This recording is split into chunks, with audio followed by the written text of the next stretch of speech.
Hello again, and welcome back to another fun-filled episode of Monday Night Magic here on Magic. the MTG Cast Network. Worked out. And look, people think I don't do any editing in post. And that joke is done. All right. Hi, everybody. So I am Chewie, complete with a fake echo, and joining me as almost always is Squee. I am here with no echo at all. That's true. He lives in a padded room. That is not, in fact, a mechanic on my card. Oh, echo. I was like, padded room? What? That would be an interesting card, admittedly. It would probably be white. It'll probably be in, what is it called? Unstable. Unhinged. What? No, that one's already We used it. No! Lord. So, Clues is not with us again this week. He is not on a Clues cruise or underwater, although he might be later because there are storms. Clues is currently in the mountains of West Virginia doing radio astronomy Stuff. Yeah. So let's all hope he survives. Also, he has issued something to convey on his behalf. Sky check. The sky continues to exist. The sky is mostly opaque at present, at visible wavelengths at least, due to a local excess of dihydrogen monoxide. Conditions at your location may vary. Please consult your local sky check professional for more information. I appreciate they just keeping an eye on that thing. I mean, Wow. It's pretty big, and it's way up there, so, I'm not going to look at it. Too much dihydrogen monoxide. Dude, that sounds dangerous. You know, that stuff causes, metal to oxidize? I'm pretty sure you can actually overdose on it and just die. I think you're right. Yeah, too much of it will, in fact, kill you. And the worst part is that I'm fairly confident the Liberals are putting it in the water supply. I think you might be right. Anyway. Some people even say that it's in chemtrails. Just think about it. What? I'm almost certain that it's in chemtrails. Can also be used as a torture device. That's the wrong word. As a torture aid. Aid. That's a good word. Enhanced interrogation technique. Yeah, using dihydrogen monoxide. So keep an eye out, everyone. It's true. I'm pretty sure at one point in time it surrounded Clues, too. That sounds awful. I'm glad he's alive. Well, at least it was last we checked. Oh, no. Anyway, I'm sure he'll be fine. He's a pretty durable guy. He is, yeah. So, let us talk about stuff. Oh, yeah. So magic might have happened. I don't know. Yeah. Oh, hey, look, show notes. Yeah, magic totally happened. I'm up to date. See, that's why you listen to me. I totally listen to you. Right. So, some tournaments happened this weekend. Grand Prix Minneapolis happened. I hear that was in Minneapolis, but most likely, I cannot confirm. I wasn't there, but I assume it happened. I don't know, man. There hasn't been a GPDC in DC ever. Well, that's just reasonable. It's not a state. Oh, you're not wrong. Present facts. They don't have to be relevant. You're fine. So let's see. How many people were at this event? 1,151. That is not a small number. Nope. And this was standard, which means red. You would think so. And yet? I mean, wasn't there red? I mean, there was some red, but red did not win. Red didn't win? Yeah, but it was a monocolor deck. That's sort of like... For some reason, that struck me as the same as the line from Scott Pilgrim vs. the World. Bread makes you fat? I don't know why. I love that line. It's admittedly funny in context. This starts at 9th. Where in the hell is... It says top 32 deck lists, but it starts at 9. Well, yeah, because top 8's on the other page. Yeah, here we go. Lord have mercy. Okay, so it was won by Steve Locke. We will get to him in a minute. Actually, we'll get to him right now. That was a quick minute. Yeah, this is a New York minute, I hear. Well, we're not making you wait here as we stall. Steve Locke started off 13-0. That's pretty impressive. And then he took an intentional draw in the last 2 rounds and was top seed in the top 8. That's pretty sweet. So what I hear, yeah. And, okay, wait a minute. We got a tweet about this. Here we go. Robert Taylor sent me a tweet from AJLVI, who says, Steve Locke's 16002. What the hell is that? Oh, win-loss, draw, intentional draw. Okay. At GP Minneapolis is the third undefeated win in the last 2 months, but the first I found since 2006 with 0 buys. That's really impressive. Yeah, so thus far... We've commented before that a buy is worth more than a win. And getting there when you have to work that much harder for it is really impressive. Yeah, we've had people do it with buys. The list here that AJLVI... I don't know who this person is. Hang on. Oh, a number theorist and data scraper for the MTG ELO project. Oh, all right then. Cool. That's a way to get plugged. Yeah, hell yeah. So he's got Kenji Samura. Now remember, it's win, loss, draw, intentional draw. Okay? Okay. So Kenji Samura in 06 went 12-0-1-1. Tomoharu Saito in 09, 11-0-1-2. Gardenas Verdugaris, 12-0-1-2 in 2011. David Shields, 11-0-3-1. Richard Parker, 16-0-0-1. What? GP Lille. I don't know what GP Lille is. Could be... I mean, other than France? Yeah, it could be that or that. I mean, it's a 3... All of these are 3 letters, so it could be something else. I don't know. Reed Duke, 13-0-0-2. Alexander Darris, 12-0-1-2. Walker McMurdo. Is that a real name? 12-0-3-1. Dan Lanthier, 12-0-2-2. Scott Lipp, 13-0-1-2. That was in Sydney last year. Brad Nelson, 13-0-0-2 in this year. GP OMA. Was there a GP Omaha? I think there was. Thiago Saporito, 13-0-1-1. And Steve Locke, 16-0-0-2. Now, all of these don't add up past 15. Like Brad Nelson, 13-0-0-2. I'm guessing this is the one where he came in. That's only 15 rounds. I'm so confused about what this is. Because 16 is... Aren't there 15 rounds in a... I mean, it's going to depend on attendance. Okay, well, there's... what'd you say? 1,100? Yeah. How many rounds were at this GP? That would be 15. 15. And then 3 rounds of the top 8, right? Yeah. Okay. So I'm confused. Hang on, I've lost the tab. Here it is. So, like, the Brad Nelson is 13-0-0-2. So that's 13 wins and 2 IDs, but there's no... That's only 15 rounds. I thought GPs were 15 rounds. Well, I'm looking up Grand Prix Omaha 2017. Hey, thanks. For science.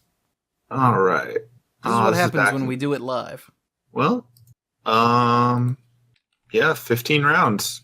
Brad Nelson, 41 points, first place after round 15. So who won that one? Load Faster Wizards website. It was Brad Nelson. He won. Maybe sometimes they don't count top 8, and other times they do. Well, that doesn't make any damn sense. Well, yeah, but welcome to the Wizards website. Fair enough. That is problematic from a statistics standpoint, though. Because, yeah, there are 15 rounds of the main tournament there, and then top 8. So, if he was ranked first, 41 points after 15 rounds, which makes sense, because that's, 13 times 3 plus 1 plus 1 for the draws.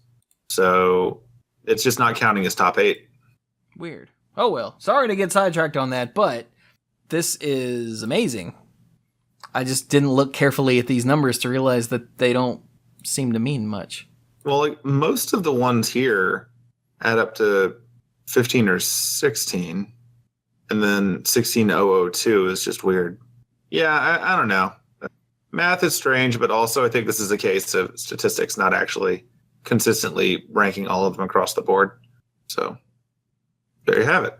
There you have it. So thank you, Robert Taylor, for the... Maths. Well, for the tweet. And thank you to AJLVI for whatever that means. But anyway, so yeah. Undefeated, no buys, completely sick. And what's he playing? Well, he's playing Ramunap. Nope, he's playing mono black zombies. Brains. And it's actually looks like a very standard, no pun intended, mono black zombies list. Yeah, and the only new cards really lurking around in it are the Swamps. Yeah. scavenger grounds. Scavenger grounds on the Deadlands. And the Deadlands, yeah. Yeah, just the desserts here. Delicious. Although they are pretty good in a mono black deck. Yeah, there's that. But yeah, I don't know. Like taking a look at it.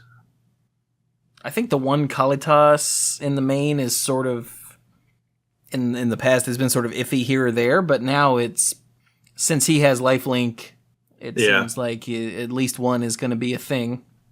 Yeah, I could definitely see that.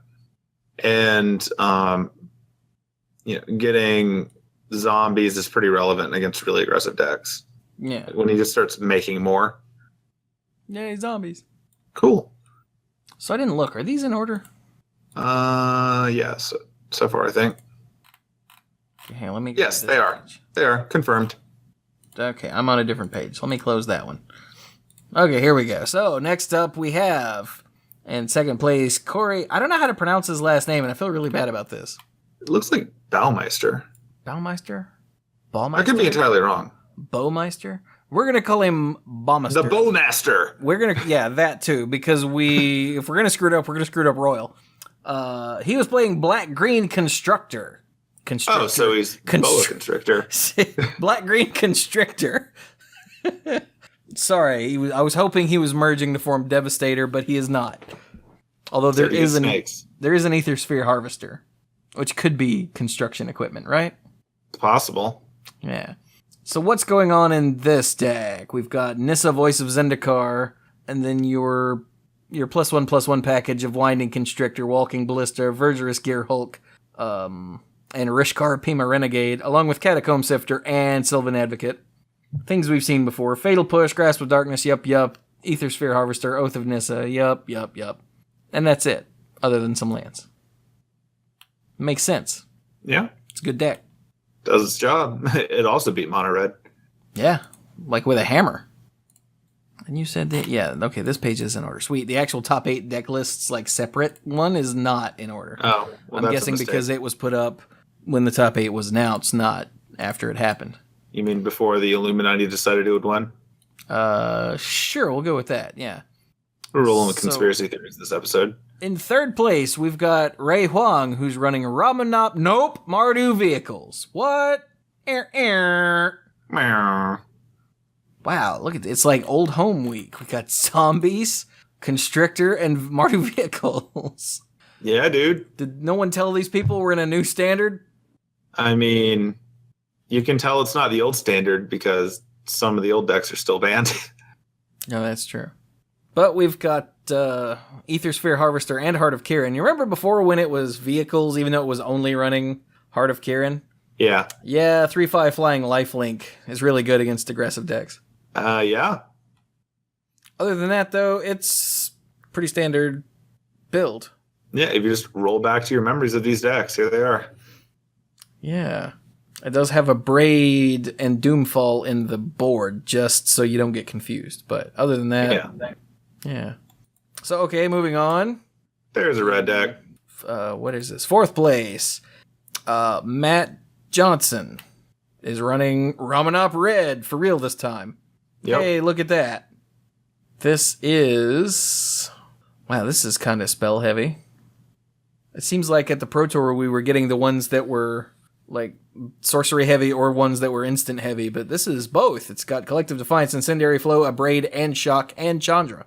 Yep. And then your standard batch of little dudes. The Crasher, the Courier, the Earthshaker, the Gorger, Hazaret the Pervert, Kari Zev, and Soulscar Mage.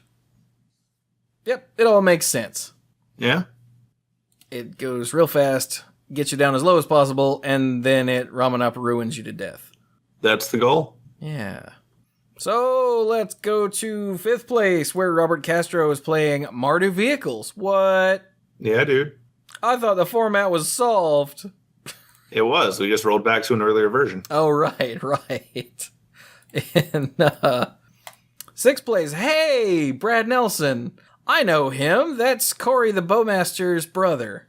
Oh, yeah. He's that guy who went something plus 3. Yeah, we'll go with that. But oh, it was really cool to have Brad and Corey in the top 8 because they are actually brothers. So, you know, that's neat. Apparently, it is the third set of brothers to make a top 8 together. Hang on. Neat. It's in the top moments. Hang on. Here we go. Travis and Elliot Wu both made the quarterfinals of GP Oakland in 2013. And, of course, Antoine and Olivier Ruel have appeared in 3 top 8s together. Because they were both ridiculous in their day. Just ridiculous. Okay, then. So, what's Brad Nelson playing? He's also playing Black Green Constrictor. And if it's not the same list, it's really close. Yeah. It's not the same list. Wait, what's missing here? Hang on. That is Nelson. Corey. Oh, he doesn't have the Ethersphere Harvester, it doesn't look like. And he's got 1 extra Nissa. Yep. Some of the numbers are fudged a little, but that's about it. Yeah. The next one will be a little more different. Yeah. So next up in 7th place, Daniel Weiser playing Black Green Constrictor with. This is more on this is trying to go faster, I think.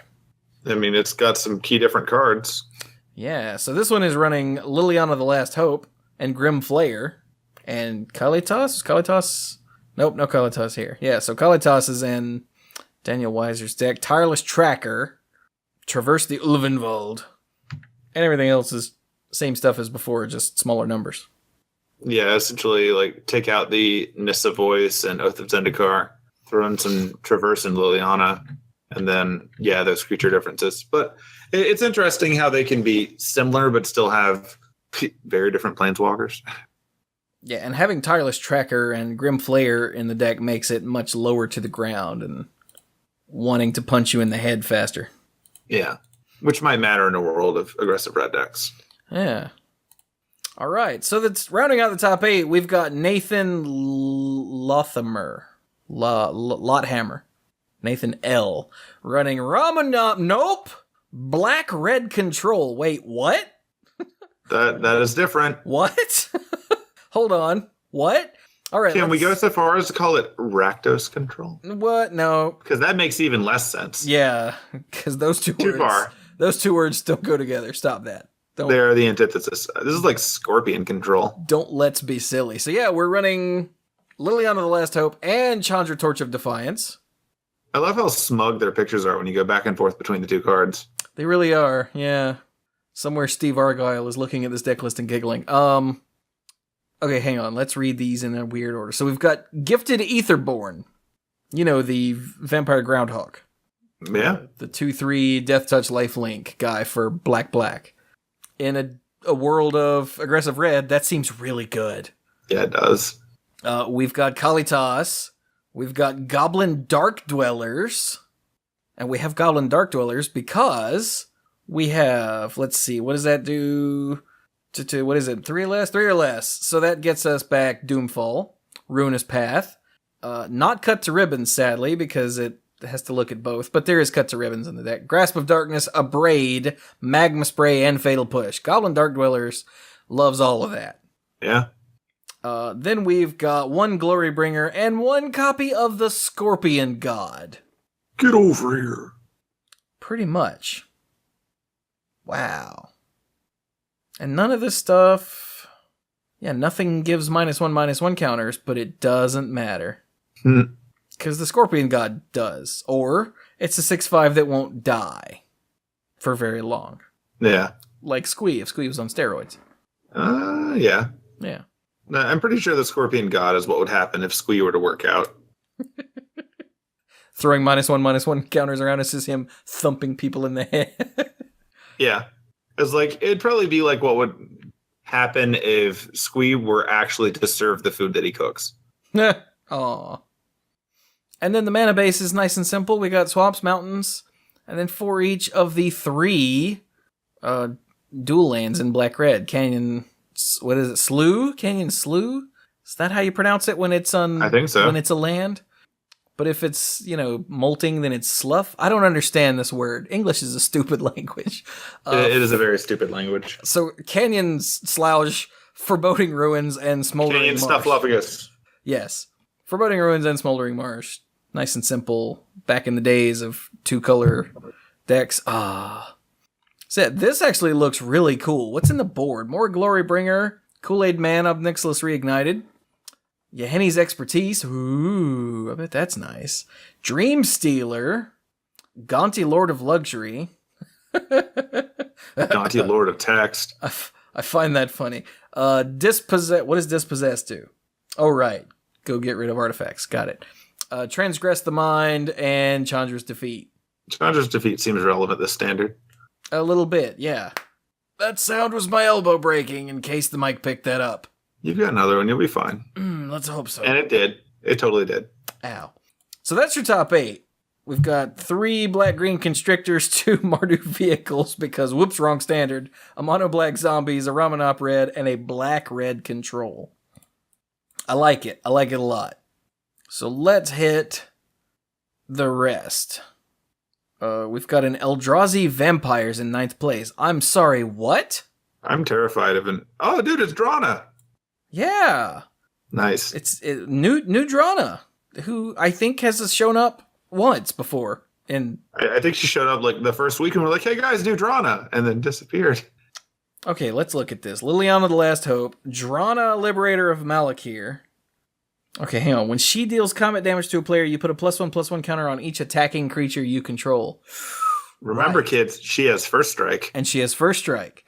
And then we have Gifted Aetherborn, of course, Glint Sleeve Siphoner, Kalitas, Matter Reshaper, Reality Smasher, Thought-Knot Seer. Jeez! You get the impression that there were just another standard going on in the background that we didn't watch. Right? And then he's got your standard bunch of black removal spells, Collective Brutality, Fatal Push, Grasp of Darkness. Makes sense to me. Wow. Like Shadow Standard. It's 2 tribal decks slammed together that works. Look at that. 2 great tastes that go together. Both of which you shouldn't eat. You got your vampires in my Eldrazi. Well, you got your Eldrazi in my vampire. You got your... Yeah, pretty much. Miracle. So let's see. What? Okay, now 10th place is another deck that is making some waves, as it were. It's Dan Ward and his white-blue approach deck. It's Approach of the Second Sun. Yeah? Let's see. Win condition. It's in the top moments. What's going on here? Ether Meltdown and Cast Out are flexible answers to the variety of threats he faced in Minneapolis. And he has a 10-card sideboard plan against Ramunap Red. Wow. Oh? Including Authority of the Consuls, which is really funny, and Regal Carousel, the kitties. Regal Cat. Yeah. You know, the one that gives all your cats +1/+1 and lifelink. It's Cat Lord. Yeah. That's pretty sick. Okay, so let's look at this. We've got Approach of the Second Sun. You remember this one, Bill? I do. That's the weird alternate win condition. Yeah. So if you cast it from your hand and you've cast another spell named Approach of the Second Sun this game, you win.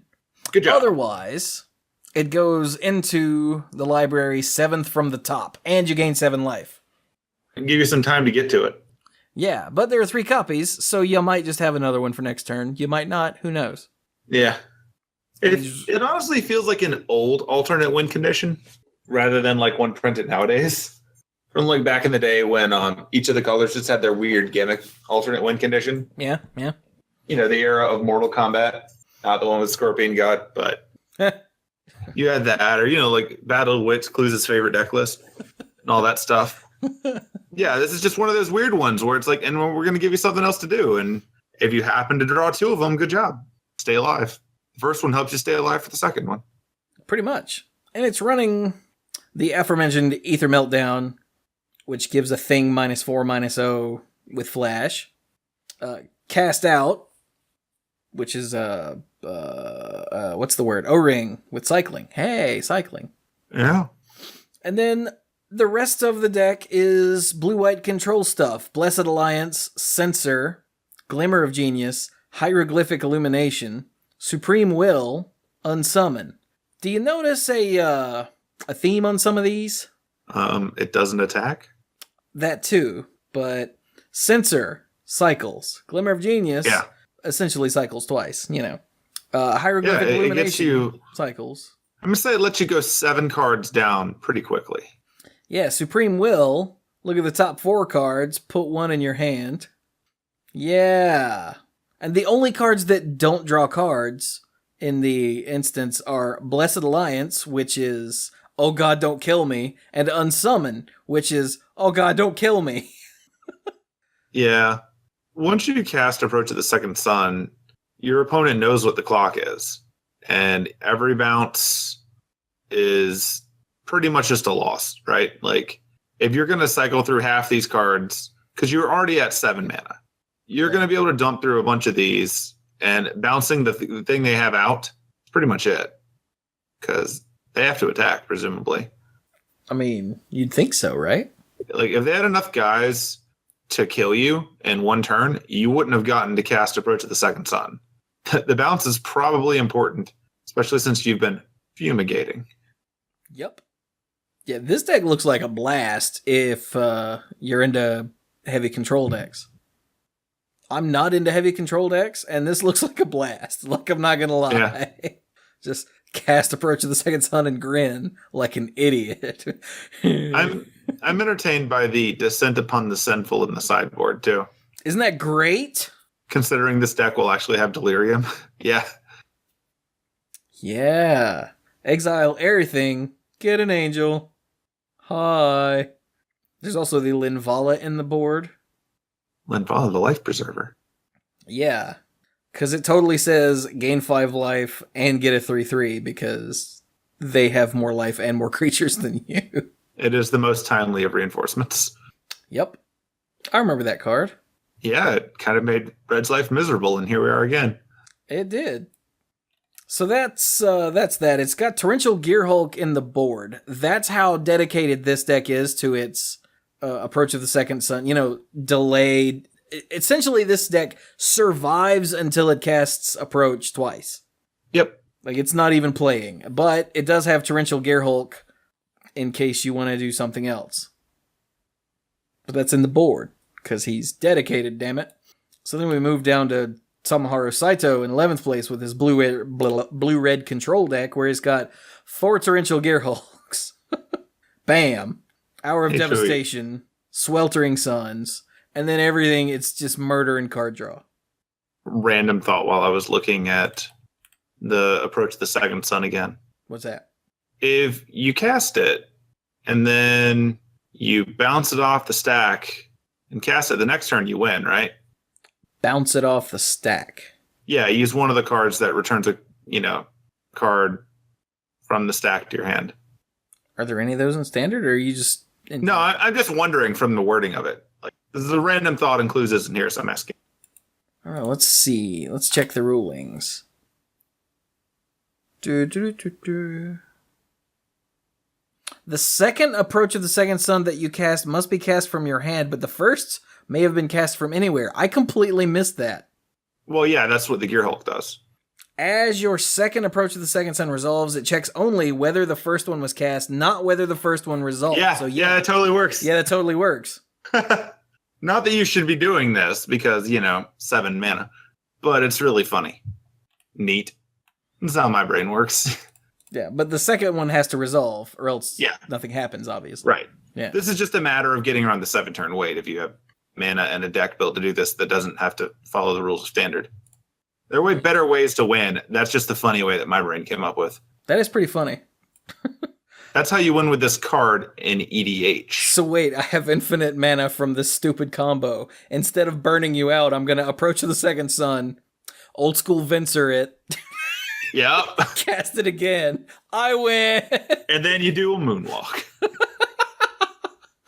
And then you tear out your heart and give it to Karn. Spoilers. Oh, he needs that. So, let's go back to blue-red control here with your Gearhulks. your Sweltering Suns and your Hour of Devastation. And like I said, everything else is just murder, permission, and card draw. Yeah, seems to be the way of things. There's burn. That's permission. That's permission. That's permission. That's card draw. That's murder. That's card draw. That's murder. Yeah. Seems valid. Yeah. We've got more mono black zombies. With a Sky Sovereign console flagship in the board, or the main. Whoo! Jarvis Yu is not even playing. Here is a black-green Delirium deck in 13th. It's... Oh, who was it? It's like Daniel Weiser's deck, but... Was that you? Yeah. Oh, okay. That was a mistake, but here we are. I couldn't tell if, like, my audio equipment just glitched out on me or what. But nope, that was my fault. It's got your Low to the Ground, Gifted Aetherborn, Grim Flayer, Tireless Trackers. And then, well, I guess other than the Gifted Aetherborn, it's just like Daniel Weiser's deck from the top 8. Okay, moving on. More mono black zombies, more mono black zombies. Here's a black-green energy deck. You remember those? Oh, man. Those are a thing. Yeah. More zombies, more zombies. Are you sensing a trend here? I'm sensing that in the rock, paper, scissors of Standard, we have found what beats red. Yeah, it's zombies. More zombies. More zombies. We're at 20th now. 21st zombies. Which means that these aren't just zombies. These are the zombies that stumble out of the exploded propane truck on fire. Doesn't kill them. They're just now on fire. Yeah, and then they eat your face. Your situation is worse. Anyway, yeah. Oh, here's Ramunap Red 22nd. Luke Goodwin. Okay. There we go. Look at that. Mardu Vehicles. Black-Green Constrictor. Zombies. White-Black Control in 26th. It's Avison. It is Avison. And Oh, it's Soren. Yeah, and Gideon, Ally of Zendikar, Ob Nixilis Reignited. Oh, yeah. This looks fun. Grim Nemesis, Liliana the Last Hope. There's also Hour of Revelation and Doomfall, and then everything else is essentially murder. Grasp, this looks fun. Fatal Push, Blessed Alliance, Succumb to Temptation, which I had to read because I don't remember this card because it's a draft common. Yeah. Nice, but, I mean, it's draw 2 cards and lose 2 life at instant speed for 3 mana. Not bad. Yeah. Anguished Unmaking, Forsake the Worldly, and To the Slaughter. Woo! Oh, and there's Shambling Vent because Shambling Vent. Have you looked in the board yet? I have not. What? Crook of Condemnation? Comball? Wow. Bantu's Last Reckoning? Lay Bare the Heart? Yeah. Oh, okay, yeah, that makes sense. Oh, there's Getting into the Trials. Just in case you need to alternate Gideon. Yeah, you know, because sometimes. Do you see the cruel reality? Cruel reality, what? That's what I was alluding to. It's literally the last card, and I just hit it. Wow. That's so mean. That's so hilarious. Costs 7, but it's so mean. So yeah, that's another thing. So obviously, well, let's finish this off. Zombies. Oh, here's another white-blue approach. This one's running Jace Noir, Unraveler of Secrets. Yeah. More zombies. Mono white Eldrazi. Yeah, we've talked about this before. And more black-green Delirium. Complete with Aronas. Yeah. And Mardu Vehicles. And that's the top 32. So yeah, clearly going into this tournament, obviously, after the Pro Tour, Ramunap Red was the boogeyman. Yeah. And so it showed up, destroyed the world, and this is everyone rebuilding after the fire. And yeah, because going into this tournament that a lot of people are like, oh man, this is clearly the best deck. I'm going to show up with that. So if you build your deck to beat that, you've probably got good odds in the field. Excuse me. Exactly. And they even said last week that... I forgot what I was saying. Oh, they even said last week that Mono Black Zombies has a good matchup against Ramunap Red. And with a few tweaks here and there, we saw a lot of life gain that we didn't see before. I mean, the white-blue approach deck is just loaded with gain life, gain life, gain life, gain life, draw cards, kill a thing, gain some life. I wonder how that deck feels about being enchanted with a curse. Which one? The one that we were just talking about that makes them sacrifice creature, planeswalker, or eat some damage. Lose 5 life? Yeah, that seems... I think it might be able to handle the lose 5 life, but that's certainly a vector it's going to have trouble fighting on because it doesn't have creatures.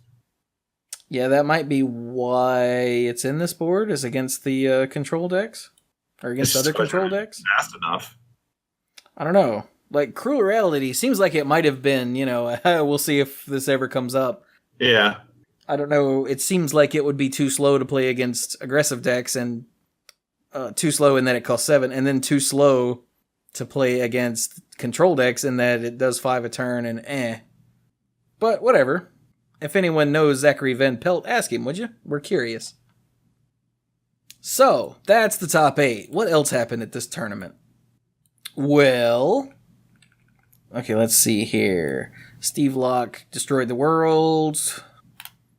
We got Brothers in the top 8. We got Approach. Yeah. So the other big thing that was all over the social medias was that Melissa DeTora and Maria Bartoldi, I really hope I didn't mispronounce her name, I've never actually heard anyone say it out loud, I don't think, were both in the booth commentating using the hashtag #MakeMagicHistory. And it's really sad to me that it took 25 years for that to be a thing. Yeah. Now, to be fair, it didn't really take 25 years, because it's not like we've had lots and lots and lots of video coverage, because back in the day it was a rare thing. But still, that means it's taken until now to get 2 women in the booth commentating. Yeah. But from what I understand, they killed it, so sweet. Hooray. And I guess that's it for Minneapolis. Seems to be the case. Yeah. Yeah, it's unfortunate that we don't have a field breakdown. Oh, do we not?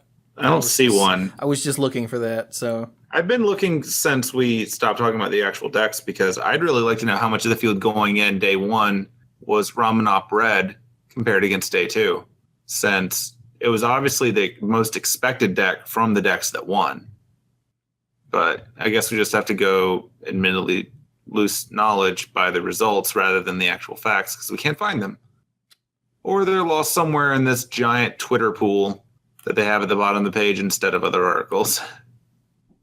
Yeah, were they just not making other articles? I didn't see any. There's always been a, show more, and there isn't one. So yeah, that's why I was having trouble with it. Yeah, we don't know if that's because of this new GP page setup, or if they just weren't doing that sort of thing this week. We don't know, so we apologize. I would love to know. There's a lot of activity. There's so much activity on Twitter, but I can't really navigate that in any meaningful way because it's still Twitter. Yeah, that's nonsense. Just ignore that. If they wanted us to see that sort of thing, they would put it on the page somewhere, not hide it in the Twitter nonsense. So yeah, presumably. We would love to know what the actual field looked like, but apparently we don't get to know that, so... Womp womp. Shall we move on to other tournaments? Yeah, let's go. Star City was in Syracuse, New York, for a Modern Open. Ooh. And I have hiccups. Ooh. Yeah, how many people were in this Modern Open, Mr. Sir? 917. Wow, that's pretty good. Yeah. And that's Dan... just a little shy. It's like about 200 shy of the Minneapolis GP. That is a good point. Wow. When you put it that way, that's pretty nuts. Yeah. Huh. So, Dan Musser won with Eldrazi Tron. That actually just sounds like a real word. Like a real word or like a terrifying Well, like word? within Magic, like that sounds like a card they would print at some point. The Eldrazi Tron. It does, doesn't it?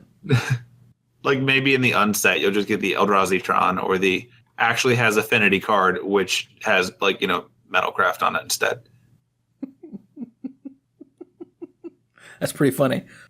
So yeah, that's that. There's really nothing that I see that's new or fancy here. It's a pretty standard Eldrazi Tron. I do still desperately love the single Basilisk color to go with the Walking Ballista. Well, yeah, 'cause I got a puppy. The Walking Ballista puppy? Oh, that'd be cute too. He's a good boy. Oh, look at him. Who's got +1/+1 counters? You do. Oh, no, where'd it go? Oh, now the thing is dead. Oh. Oh, it's so cute, though. I can't even be mad. So Jeffrey White is in second place, also playing a Eldrazi Tron deck. Yep. Okay, that was on my end. What was that? Dude, my whole everything. Are you still there? Yeah, I'm still there. Okay, just making sure. So, listeners, there is a massive storm system that is currently passing over me. So I've been living in fear that my internet will go out. So apologies if I seem distracted. In third place, we have Daniel Duffy running Merfolk. Ooh. Yep. Fishcopter. Oh yeah, got that smuggler's copter. Gotta have that smuggler's copter. Wow, that gives Curse Catcher something really messed up to do. Yeah, it does. Jeez. Hey, before you kill yourself, why don't you drive this helicopter for us? Thanks. Well, it's not like it has anything else to do. Exactly. Buh. In fourth place, Jonathan Rosum is running Jeskai Control. Oh, look at that Thundermaw Hellkite. Oh, I'm all excited now. And Geist of St. Trapped. There are two cards that I don't want to see in the same deck across the table. Jeez. This actually looks like a deck that I've played before. Good times. Just throw all of this really cool looking stuff in a deck. Yeah, that's how I made decks. And then match up the mana base and call it done. Yep. Yeah. You've got a flexible mana base when you're running Thundermaw, Hellkite, and Cryptic Command, and white. Well, you've got Serum Visions. You're good. I mean, clearly, that's what the blue's for. Logic K-Not. That was fourth place. Okay, so in fifth place, we have Decepticons by... Oh, no. Is that Kieran McKenzie? Maybe. Kieran McKenzie?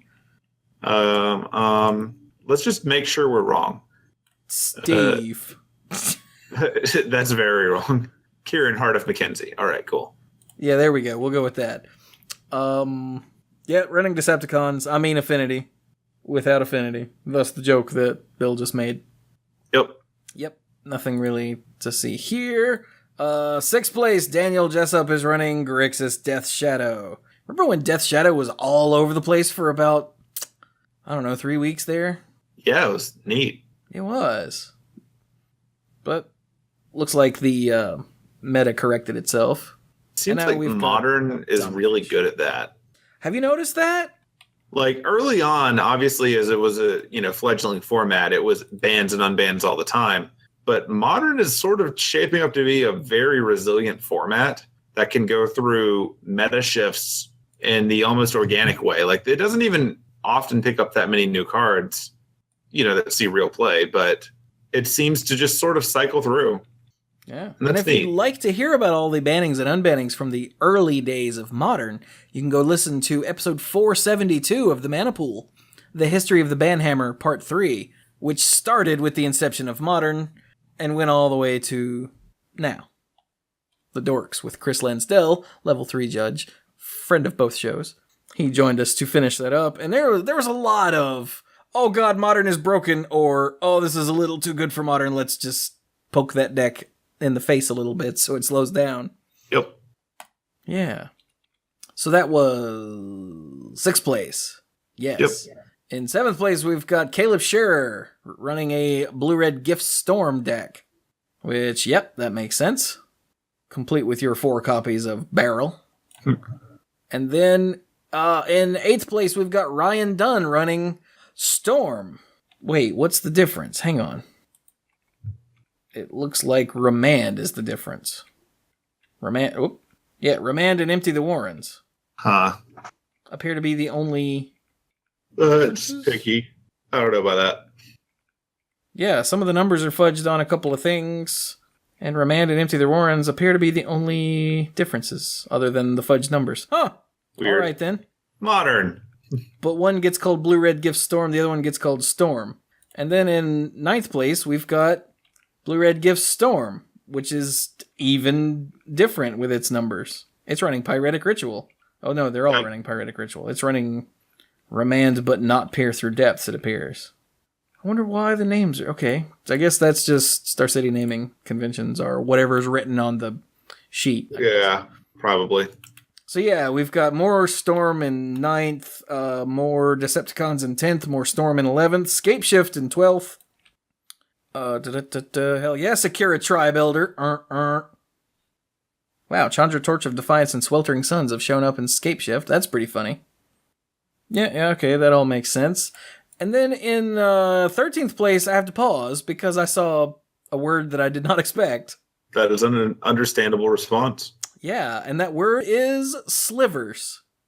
Which you did not expect for good reason. Yeah, it's running Ether Vial, Collected Company, and then let's see, is it... No, there's all 5 colors, yeah. Yeah. So we've got Haste, Sack to gain 3 life, the Diffusion Sliver, which is the Frost Titan Sliver. If something targets this, then you have to counter it unless they pay 2. Yeah, pay the tithe. Flying, Bird of Paradise Sliver, 2 different ones. Sack this to destroy permanent, +1/+1, +1/+1 if you control a swamp and regenerate. Vigilance, and +1/+1. Basically, you go Ether Vial, Collected Company, throw stuff out, and go blah, and murder your opponent in the face. That is accurate. And you've got Cavern of Souls. I bet you name Sliver. You better. Mutavault, which is a Sliver. Sliver Hive, which makes slivers. And it's also a thing that makes all of your... Well, it taps for all of the colors for slivers only. There's also Chameleon Colossus in the... Yeah, it's a big sliver. Look at the sideboard. It's just more slivers. Yeah, it is. Chameleon Colossus, that. Hive Lord. Okay, what's in here? Another Diffusion. Dormant. Wow. Defender. They all have Defender, and they're all... What is it? Wall of Blossoms. Yeah. Frenetic. So you flip a coin to either blink it or sacrifice it.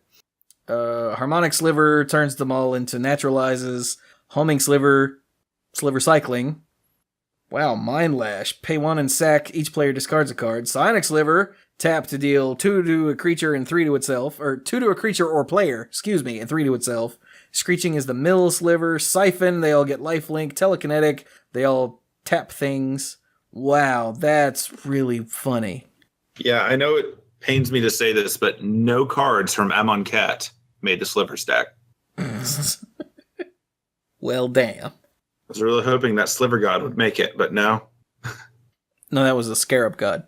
Oh, man, that's why that didn't make my Sliver stack. Okay. Yeah. Gotcha. I should really read these cards.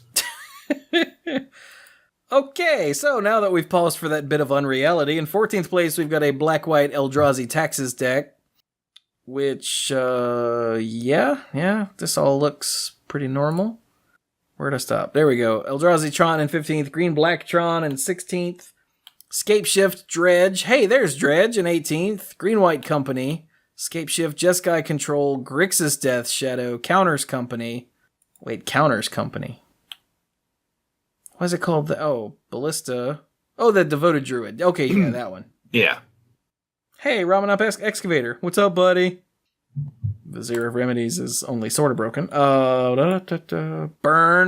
27th. Ad Nauseam, 28th. Eldrazi Tron, Grixis Death Shadow, more Burn, and Amulet Titan, bringing in the top 32. Ooh! Don't ban Summer Bloom, then the whole deck will die. What? So that was your Modern Open. How many people were in the Standard class? Well, the Modern Classic there, Mr. Sir. Modern Classic is... Oh, why did I do that? I wrote it funny. Oh. That's why it was weird, because I'm like, wait, Modern Classic? What did I do? Yeah, for some reason I wrote it wrong. The Modern Classic is 262. Ah, okay. Was it this one that Lansdale was the head judge of? I don't know. I know he was head judging one of the classics, and I thought it was this one. Sounds like something he'd do. Well, he was all excited, because, level 3 judge. Let's go look.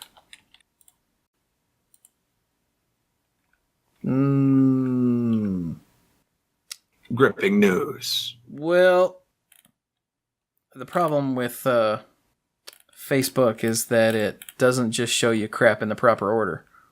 Not anymore. So, never mind. It was one of those, though. Not that it matters for the... Un portón cerrado. What is playing? 5 rampas muy angostas. You opened something. No, it's Tres perros this guardianes. tab with the... ¿Cómo llegó este? shut up. It's the tab with the open, the classic deck list, but there's not an ad. It's just playing audio. I'm guessing the ad hasn't loaded yet or something. Mute tab? Yeah, I did. My apologies, listeners. I don't know what that was or why it's playing when there's actually no ad on the screen. That's very weird. Anyway, Dan Benepoyo, let's say, won with Scapeshift. Second place, Miles Husman running Burn. Stephanie Shelbley. That's a cool name. Running, there's a Thoughtcast running Affinity with exactly one Affinity card. It's more than most. So, good on her. Brandon Zadzilka running Abzan. Oh, we're in Modern. There's a deck that's just Abzan. Yeah, duh. Cody Messer in 5th running Blue-White Control. Hell yeah, Wall of Omens. Dude, look at this deck. 1 Gideon Jura, 2 Gideon of the Trials, and 2 Jace Architect of Thought. Together, they fight crime or something. Or something. Some of them fight, the others just sort of watch and probably smoke off screen. To complain about it. If I were here, there wouldn't be crime. You're here right now. Do you see crime? Yes. Oh, well, you should go stop that. In 6th place, Dylan Gooley is running Storm. In 8th place, Adam West, but not that one, is running Eldrazi Tron. Oh, that's the top 8. After that, we've got Green Black Tron, more Storm, Ad Nauseum, Mono Green Devotion. What? Oh, well. Does it have a bow? No. Where is the Devotion? Crater Who, Eternal, Hornet Queen, Primeval Titan, Scavenging Ooze, Dragon Lord Atarka? Where's Devotion? What has Devotion? Nothing. Oh, it's got Nykthos. Duh. Yeah, that would do it. Okay. Sorry. Excuse me. Am dumb. But I'm looking for something that, in the non-mana base right. Devotion that it was trying It's easy to forget sometimes that if you make a monocolored deck, Nykthos is just broken. It is kind of busted, yeah. Sort of a wonder it doesn't show up more often. Especially with things like Craterhoof Behemoth, Hornet Queen, and, those are all you need, really. That's usually enough. Yeah. Dang. Oh, also, Garrick Wildspeaker and Nissa Voice of Zendikar. Each of those nets you 2. Yeah, that's pretty good. Let's see here. 13th, Grixis Death Shadow. 14th, more Decepticons. That's Affinity, again, if you're new. Grixis Death Shadow, 15th, and Burn in 16th. Nice. So let's go to Standard. What's going on in Standard here? I bet there's a lot of Ramunap Red. You want to bet? I've not looked at these. I don't really want to bet that, but I do want to point out that it's exactly 100 people, which prompted me to check like 4 times because the last time it came out to exactly a round number like that, it turned out it was being cropped funny. So I made sure. Just 100 people. Neat. Michael Siembor run, or what? Michael Siembor won with, mono red aggro. Yep. Yeah, and based on the picture, it looks like he was given a complimentary baby. Oh, look at that. Here's your plek and your baby. Carry on, sir. Enjoy your day. In 2nd place, Gavia Wen was playing Mono Black Zombies. Hey, look at that. Mono Red won. Yay, I guess. Interesting. Yeah, there's some more Mono Red. 3rd place, we've got more Mono Red. 4th place, we've got more Mono Black. 3rd place is Miles Rodriguez. 4th place is Emma Handy. Hey, look at Emma finishing in the top 4. All right. You go, girl. Playing zombies. Are you noticing that we've got red and then zombies and then red and then zombies? Mm-hmm. Roman Fusco in 5th place running Blue-White Control. It's Approach. Yeah, that's what I figured. Mono Black Eldrazi in 6 by Matt Tumovich. This, what? Okay, it's Eldrazi, Kalitas, Dread Wanderer, Gifted Etherborn, Glint Sleeve Siphoner, and Liliana. Okay. So good black cards and Liliana and Eldrazi. Got it. Seems fair. Naya Humans in 7th place by Human! Daniel Kudkovich, let's say. Also a Human. Naya Humans, though. Okay, we've got Little White Weenie Humans, Hanweir Garrison, Heron's Grace Champion. Oh, okay. Yeah. That's a good reason to throw green in there. Oh, and Tireless Tracker. And Voltaic Brawler, I completely forgot that was a human. Yeah, that'll get there. Is there anything else that makes energy? Oh, Ether Hub. Okay, then. Yeah, and Harsh Mentor on the board. Harsh Mentor. Gotta love it. It must have been really funny for all those vehicles. So does that mean every time you go to put the key in the ignition, it zaps you? It's like, ow! Yeah, like an old Ford. Yeah, but then it starts, so you're like, all right. Like a new Ford. Huh. Neat deck. I like that. The top 8. What's the rest of the top 8? Mono Black Zombies, Mark Gabriel. That guy. Mark. Rest of the top 8, we've got Green Black Delirium, more Red Aggro. What is Grixis Colossus? Is this metal? It is Metalwork Colossus. Really? I don't think we have a lot of choices right now, do we? Well, that's good. Isn't there a... hey, dude, it's Harold. Harold the Anguished? Yeah, poor guy. Yeah. He always seems so stressed. Well, I mean, it's probably really hard for him to find pants that fit. Oh my god, there's Mirage Mirror. I love Mirage Mirror, but it did mean things at the very least. I can see that, yeah. Wow, Mirage Mirror becoming a copy of Metalwork Colossus makes me kind of twitch. Yeah. Also, becoming a copy of Herald of Anguish makes me twitch. Wow, that's brutal. So I had to read it and make sure that would work. Pretty sure that works. Okay then, that's terrifying. Let's move on. Where was that? Colossus. Okay, we got Mono Black Zombies, more red, and more zombies, and more red. Oh, okay then.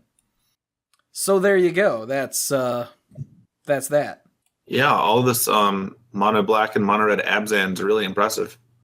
Yeah. Naya Human's Abzan's pretty good too. Look, I doubt there are that many people listening that get that joke. That's fair. It was a while ago. So, let's get out of tournaments since we're done with them now. Forever till next week.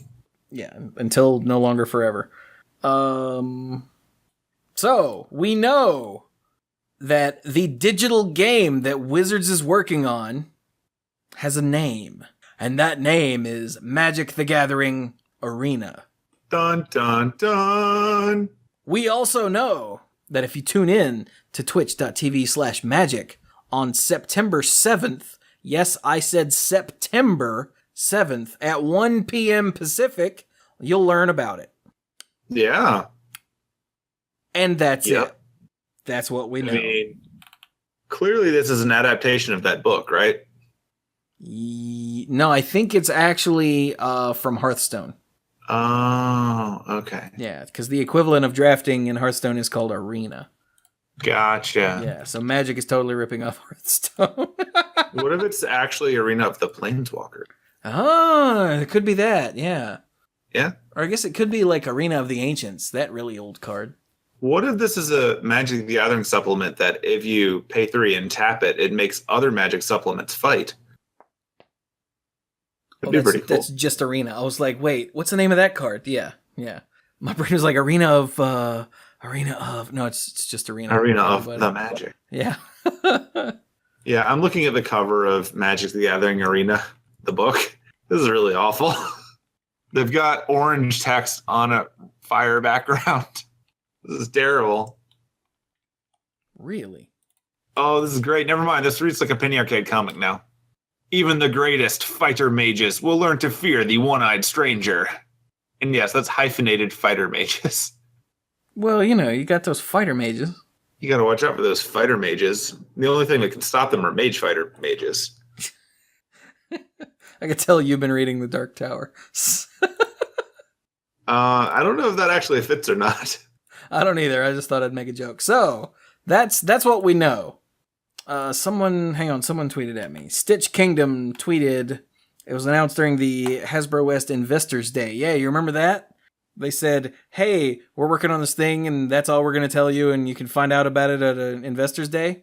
Yeah. Apparently what they told investors is that it's in closed alpha now, which means they're working on it in-house. Beta ramp to begin this fall, and it's designed for Magic fans and beyond. So, beyond. And also, the colon seems to have fallen out of Magic the Gathering when it comes to this game. I mean, it's not in the logo either. That's what I mean, yeah. It's not in the logo. Like, I mean, it's not in the main Magic logo. Yeah, but the main Magic logo is written in such a way that it would look funny. Yeah, this is that's just true. straight in a row, Magic the Gathering, and it's Magic the Gathering. There's no colon. Huh. Wonder if it's still a Deckmaster. Weird. So okay then, that's all we know. It's probably gonna involve tapping things and probably clicking. And yeah, you have to tap or you lose that ability to control the word tap. And probably opening digital packs because, duh. That's what we do now. Yeah. Okay then, we also have some stuff. Lots of information about what's going on at HasCon regarding Wizards of the Coast. Yep. And by lots, I mean some. I mean, more than you had. Wow, there's really not much here, is there? You got some panels. You got some anniversary show. Yeah. Build some monsters. So we've got the Magic the Gathering 25th anniversary show. Blogatog Live. Blogatog is Mark Rosewater's Tumblr page. So it's probably a Q&A with Mark Rosewater, I would Presumably. guess. D&D monster building and building the best worlds and fantasy gaming are the 4 panels Not that we're humble. are available right now. The 25th anniversary show says that, let's see, a panel of Magic All-Stars, exciting reveals, previews for Ixalan, and inside information. Ooh, and a host of Magic celebrities will be on hand to kick off our birthday. Oh. I hope David Copperfield shows up. Let's go with yes? It'd be neat. What about the masked magician who gave away all the secrets? You mean, spoiler alert, Valentino? Yeah, that guy. The one that no one cared about before he put the mask on, and no one cared about after the mask came off. That is accurate. Okay. I specifically remember it because it was supposed to be this big deal when he revealed his identity, and he said his name was Valentino, and I'm like, what? Who? I mean, okay. That's like, you'll never guess who we're gonna have on next week's episode of the Mana Pool. Who? It's Bob. Bob Marr? Nope. Just Bob.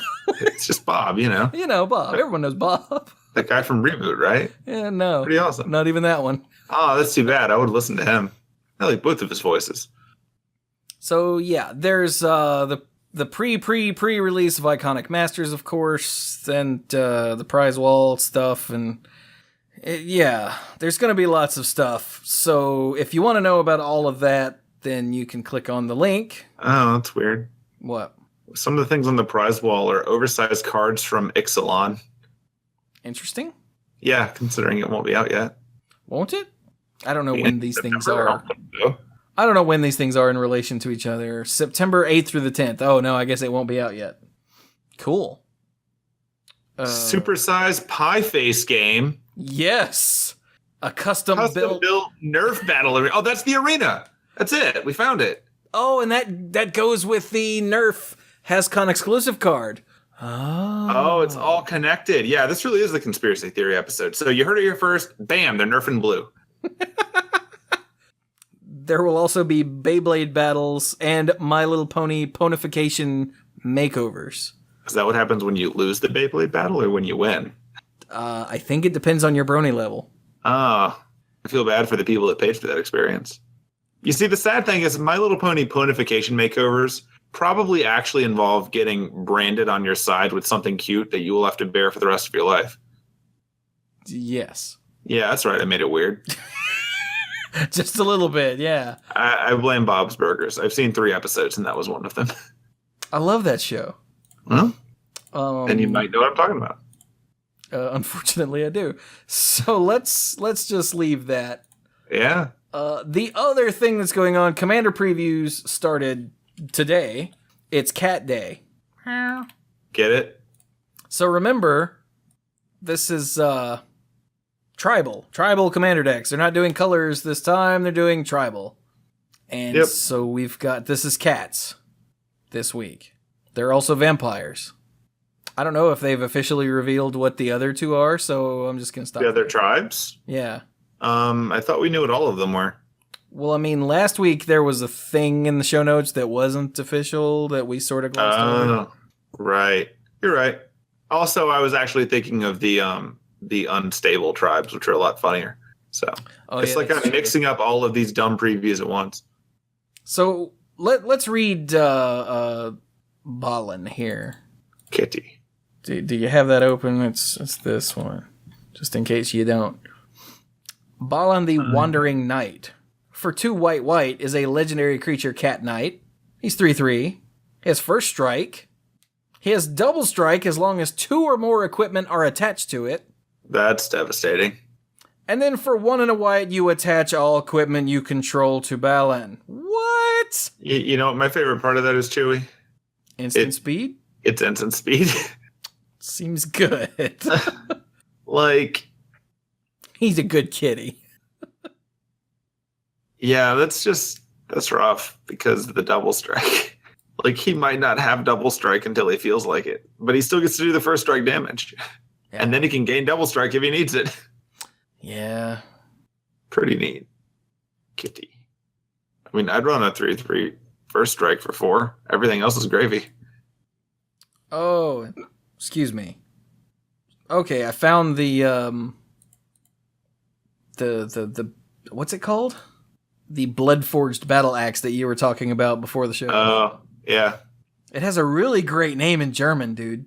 It does. That's why I was impressed by it. I can't even come close to reading that. It's such a long word. Very German. That means Bloodforged. But it's why don't you take that one, because you read it to me earlier and it made me happy. I would have to open it again. Oh. Well, it's in I remember what it does, though. It's right there. Just scroll down a bit. Oh, is it on this page? Sweet. Yeah. The words convenient English tweet are a link. Oh, I see. On the internet. Yeah, so it's a rare artifact equipment, as you'd guess. Equipped creature it costs 1, 1 generic mana. Equipped creature gets +2/+0. Equips for 2. So, cool. It's like a fixed bone splitter. Yeah. But it also has this neat ability of whenever a equipped creature deals combat damage to a player, create a token that's a copy of this axe. This axe being its card name. So you hit him with an axe, and then an axe pops out. And then you give it to your cat. And then your cat hits him with an axe, and then an axe pops out. And then you give it to the cat. And now the cat's got double strike with 3 axes. Also, he's probably already killed you because he's been hitting you with axes. With double strike. Yeah. In the face. Yeah, in whatever. You're going to run out of face eventually. He's still got 2 more strikes. A lot of axes. That is a lot of axes. That's pretty neat. Yeah, that is pretty neat. The other card that people have been losing their mind over is the Alms Collector. Which, okay, Alms Collector is a cat cleric. For 3 and a white, it's a 3/4 cat cleric, okay? If an opponent would draw 2 or more cards, instead you and that player each draw a card. Huh. And it has flash. Of course it does. So they still get a card, but you get a card. Yeah. So anytime that they try to draw more than 1 card at a time, instead you both draw a card. But this is all in one instance. So if they have pay a blue, draw a card, and they do that 5 times, first of all, they have a broken card. But second, nothing happens. Right, right. Yeah. Cool. If you had out a Howling Mine effect, that wouldn't do anything. Or that wouldn't change anything because it's separate from your normal draw. Now, if you had 2, I still don't think it would because that's... No, they'd be separate instances. Separate instances. But if they go Divination to draw 2 cards, and you flash out an Alms Collector. Instead, you both draw a card. Bam! Nice and simple. Yeah, if they feel clever and they're like, Sphinx's Revelation for 8, well... You're like, bam! Gain some life, and let's both draw a card. A card, yeah. You just spent a lot of mana to gain some life, bruh. Yeah. Appreciate the card, though. Yeah, that's weird. Like, But, I don't like- think it's going to be as backbreaking as people want it to be, but No, but it's so cool. it is neat. Like I just like that effect. And like, dude, Brainstorm, bam! Alms Collector. Because Yeah. that's freaking funny. Well, it also makes the red rummage feel... Well, no, not really, because that doesn't really draw more than 1 card. Never mind. I was just thinking how messed up it would feel to discard a card and draw a card. But Oh, there are effects that do that for more than 1, but, that's just getting niche. Those are already unfortunate card effects. I don't know. I like the design of it. It's cool. It's like the teachers saying, I hope you brought enough for everyone, and then confiscating it and distributing what, they feel like. So, neat. yeah. They're like, Grizzlebrand. And you go, oh. Oh, that has to feel awful. They're like, activate Grizzlebrand. Pay 7 life. And you're like, response? Let's both draw a card. Thanks. Admittedly, though, it was probably originally your 7 life. So Yeah, probably. it's the least they can do. Or at the Is very now least, you both paid 7 life to draw a card. or at the very least, they're going to get it back from you in a minute. So, Yeah. But it's funny. yeah, I like it. All right, then. So yeah, if you want to hear about all of the Commander stuff, then you can go listen to this week's episode of the Mana Pool, where I'm pretty sure that's what we're going to be talking about. Yay, Commander. Also, I would put a link to the card image gallery in It'll probably be up tomorrow. Yeah, in the show notes, but it's not up yet. So, meh. There's a cat archer. I just noticed that. Is that... Oh, it does weird stuff. Oh, where's that? It's in, I think this is Rosewater's article. Ah, okay. That's why I missed it before. No, it's in Surprise Cat's card preview article. Ah, I will add that Surprise in the show Cats.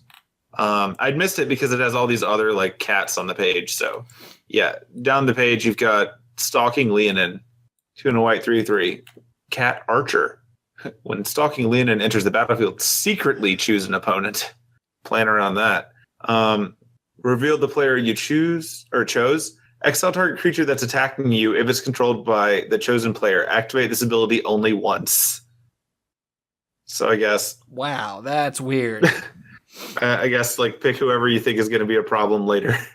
And then because no one knows who it is, see if they attack you. Wow, This is that's gonna be- weird. Yeah. And then the picture is obviously a cat archer hiding in the grass, like really tall grass. So if you send something over in that direction, it's possible that that cat will just pop up and go, nope, dead. I mean, to be fair, the little dude from the Lost World told you to stay out of the tall grass. Long grass? I think he said stay out of the long grass. Yeah, I think the tall grass is a Pokemon thing. Right. But yeah, it's just a weird card whenever you see secretly on like the instructions. 'Cause now you better have paper. Or what you do is when you play with me and Mike and Brian and Dirk, you just have one of each token handy. Yeah, that's a good way to do it. Except you probably won't be playing with us because we don't even play with us. But That's true. But you guys can do that. yeah, you could totally set up, basics. Okay, well, you're a forest and you're a swamp and you're an island and you're a mountain. So, put it on top, turn it over, reveal it. Ha ha! It was the swamp. That was you. I don't know. I'm just trying to come up with ways to make this. I think the most fun way to do this would be to get an envelope and to do it like Clue. do it exactly like Clue. And just it reach in. for the envelope every time someone attacks you. And then open it up and take a look inside and then shake your head and set it back down. Because you're waiting for the right moment. That is pretty funny. Yeah. Okay, then. Okay, that's neat. Yeah, keep an eye out for the actual list. I'm sure there'll be more fun and zany cards because commander sets are good for that. That is true. They do that. And they do it well. All right. So, surprise cats. I guess that's it? Pretty much, as far as I could find. Oh, well. Oh, wait a minute. There was something else. Oh, yeah, they did say... I'm sure that by the time some of you hear this, we'll already see the cards, but they did say that Edgar Markov is in the new Commander set. Oh. In the Vampire deck. So Soren's dad? Yeah, the progenitor of the Markov clan. Isn't he the one that made them all vampires? I think so. I think so. So chances are, he makes vampires, you think? It's quite possible. He might even have that neat Olivia Valdarn effect of biting people and turning them into vampires. Could be. Which is an effect that doesn't happen as often as you would think. But then you remember that in Magic, vampires are like a race of things, not something that you generally turn into. Well, nowadays they are. We did. Yeah, now, in the modern setting. We did an entire episode over on the Mana Pool. God, there's all kinds of shameless plugs. It's like you've been doing this for 400-something episodes. Yeah, right? We did do a history of vampires in Magic it was for Halloween, I think, this year, or last year. The most recent Halloween. We did the creepy creatures or spooky creatures countdown. We looked at zombies and vampires, and then we did one episode that was the rest of the spooky creatures. And yeah, that used to be vampires' thing. They used to feed off of you, and some of them would bite you and control things, essentially turning them, either hypnotizing or turning them into vampires. But yeah, actually changing a type to vampire is not really a thing that happens terribly often, which is very sad. Yeah. You're way more likely to turn into a zombie if they're doing that. Or just be under their control. There were several vampires that did that back in the day. But yeah, that's weird. Yeah, somewhere along the way, rather than that, the vampire mechanic kind of became gaining counters for dealing damage. Well, that was the original vampire, was the Singer Vampire, and he... Well, yeah, that was Singer Vampire, but that sort of came back as the thing that they do after they had all that fun stuff you were just talking about. Yeah. And then back in Innistrad, their weird thing was benefiting from dealing combat damage to a player. So... there you go. But anyway, that's an old episode. You should totally go listen to that. Vampires are all over the place. Yeah. Weirdos. So, how about some Moto news? I guess we could do that. So Magic Online news comes out on Tuesdays. We record on Mondays. A lot of my Magic Online news, in the case of this time, like all of the weekly updates from last Tuesday were about things that have already happened this past weekend. So you probably don't actually need to read it. But there it is. A little more interesting this week are the return of flashback favorites and the throwback standard gauntlets. What? Yeah, because they took a break for the release of Hour of Devastation. So now that they're done with that and we're back to weird and crazy times, the last one we had was Mirrored Standard, right? Because back in June. Because let's have people play with this horribly, massively miserable standard to distract them from how horribly, massively miserable current standard is. Yeah, it's about what happened. Yeah. So then they followed up with the Battle of the Plains event for a week, which was neat, but weird. And then they did Vintage Cube to buy some time until Hour of Devastation, which then bought them another month. And now we're back. So this week, August 9th through August 16th, will be Triple Odyssey. So we're drafting. Odyssey is a weird block. A little bit. Yeah, Odyssey, it's not the original graveyard block, but it was certainly one of the most focused ones, right? Wait, say that again? Was Odyssey the first graveyard block? I think it was the first one that was marketed as a graveyard block. Yeah. It's the only block that had the little graveyard headstone symbols.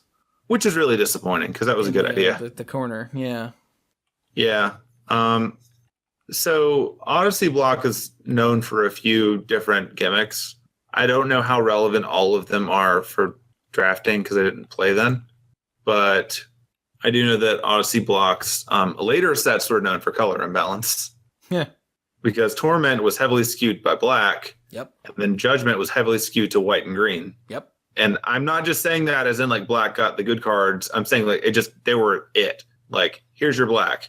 Yeah. And he means Judgment is super white green. Yeah, he means not quality of cards, but quantity. They did that on purpose. So like Torment is going to be a lot of black, and then Judgment will be a lot of green, white, and blue and red. Just screw them.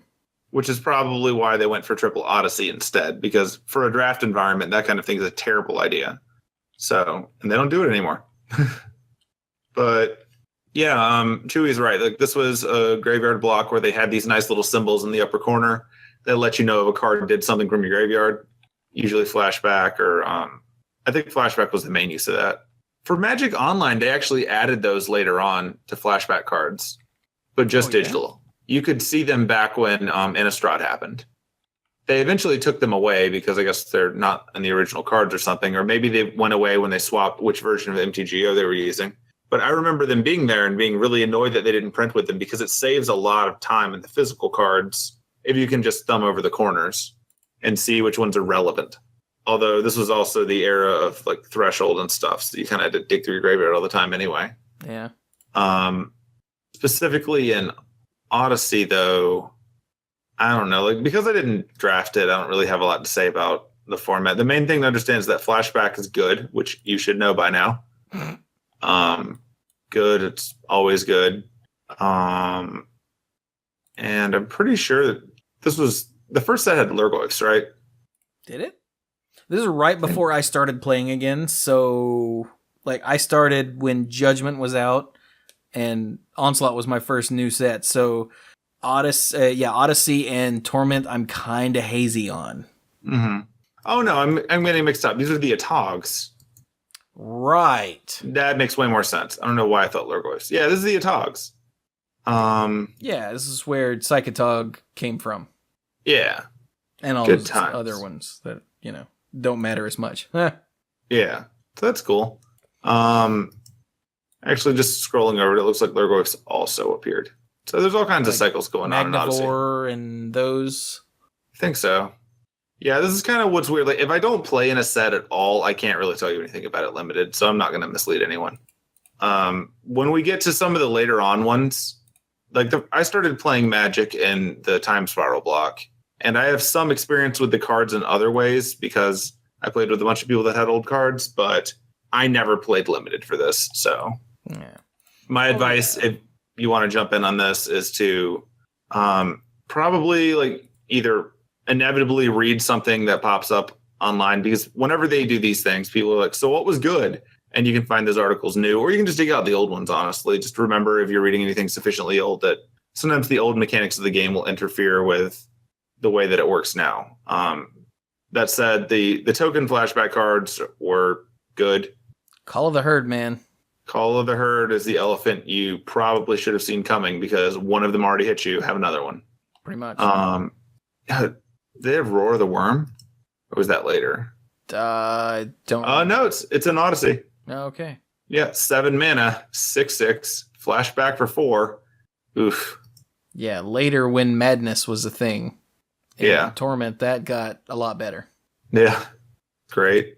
And yeah, the Lurgoyfs were Cantivore, Cognivore, Mortivore, Magnivore, and Terravore. For those three of you that are yelling at your device. Okay, I feel better that wasn't just entirely off base. Yeah. There's also squirrels in this set. Yeah. Nice. Yeah. Threshold. So yeah, there's a lot going on here. Read about it. It's entertaining. It's about all I can really say about this one. Just for the curious. So right now they're doing Triple Odyssey. August 16 to 23, they're going to throw back Standard to Ravnica. So original Ravnica Standard. AKA, okay guys, we're really done with Mirrodin. It's cool. You can come back and play now. The Standard. And I'm sure they'll have some interesting decks to dig out of there.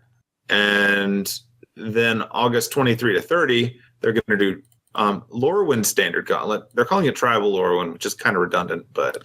Yeah, I don't know why they call it Tribal Lorwyn instead of Lorwyn. Like, are they only going to give us tribal decks from It's Standard possible. at that time? They might just pick tribal decks, but I don't know. The tribes were not all created equal. So, I mean, essentially, if it's before Morning Tide, then fairies will be okay. If it's after Morning Tide, yeah, you're not playing this game because they're playing fairies. If you've ever wondered why people twitch when they talk about fairies, you'll find out. But that's in like a month. Yeah. And just to round out the rest of the immediate list, August 30th to September 6th, they're doing flashbacks for Triple Ravnica Draft, which will probably be amazing. September 6th to 13, Throwback Standard Gauntlet 2 World Wake. So that'll be when Jace shows up and you'll be like, oh man, this is awesome. And then a Jund deck will kill you because that's what actually happened. Yeah, Jace didn't come into his own until later. He needed some birds and swords. But once he got them, oof. And then, yeah, they'll wrap out the lead up to Ixalan with some modern cube like before. Have some cube, enjoy. Yay. All right, so there you go. There's a link to all of the stuff in the show notes if you want to check out the play point cost and all that stuff. Or if you just want to see that list of things I just glossed over. And that's cool. And that's pretty much it for now. So, hey, Magic Online's still there. Yay. All right. We done? Yes. Awesome. So sign out stuff. So you can find me on Twitter at Squee Goblin Nabob. There's no Iron Goblin because it's probably wandered into that arena. So maybe when it comes back, it'll tell us what it is. I have been super work busy, so this may be another quiet Twitter week, but we'll see. Beyond that, in a few weeks, Chewie and I are going to go tough out South Carolina and watch the sky go black because South Carolina. Yay. Should be neat. Clues will be there too. In theory. Theoretically. We can't actually get him to talk about it because Clues Cruises and being in West Virginia. All of these things could happen and have. So, yeah. But theoretically, Clues will be there. It'll be neat. If you live in North America, this will be I think they've come up with a ton of names for it. I think it's the Great North American Eclipse because every continental state will have some ability to see it. So that's cool. And if you're directly in the line, obviously, then you'll actually get one of the rare full solar eclipses, which we do not get a lot of. So something to look forward to. It'll be on a Monday. Apparently people are buying glasses to look at it. I guess that's a thing you can do. And past that though, like just be aware on that Monday if you're not going out of your way to look at it or anything. Might still get dark in the middle of the day. That's what that is. Just know that. And if you happen to be and if you happen to be like engaging in an epic battle against your enemies from across the battlefield, don't bother stopping. It's not like Angry Gods or anything. Keep at it. They'll probably be confused. This is how you get the advantage. Demir Life. Who? I don't know. Some guild that doesn't exist. Oh, right. I don't know what you're talking about. Yeah, I was probably making stuff up. Maybe that's what happened to the eye. Blue-Black Abzan's pretty mean. Its mechanics might suck, but it's still pretty effective. If it exists, which it doesn't. Speaking of things that don't exist, Clues isn't here right now. So he doesn't exist, because what is object permanence really? But he should be back soon. But not like Blizzard soon, because that's trademarked. Yes, not like that. And not like Half-Life soon, because he will actually come back. Oh, that was too soon. Yeah, well, everything is too soon for Half-Life. Very true. Even like the heat death of the universe. Speaking of Half-Life, dear listeners, I would like to play, at some point in the future, the original Half-Life for YouTube. Because I have never played Half-Life. Me neither. See, I'm not the only one. I thought it was just me. There it's are us. a variety of versions of Half-Life out there. On Steam, there's the original Half-Life. There's Half-Life Source, I think. There's one called Black Mesa, which has rave reviews. That's I don't actually remember what Black Mesa is. It's a recreation of the original Half-Life in like a newer engine, maybe? I think. But I don't think that was by Valve directly. I can't remember.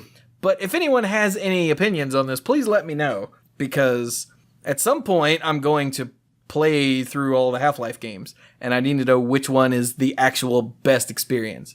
Like, as much as I'd love to do the original, I don't want to do the original if it's dated and crappy. That's completely reasonable. Yeah, so if you have any opinions, please let me know. I think I have the... don't know. Do you have the what? I actually don't have Half-Life 1. Huh. I have Orange Box, which means I have all these variants on Half-Life 2.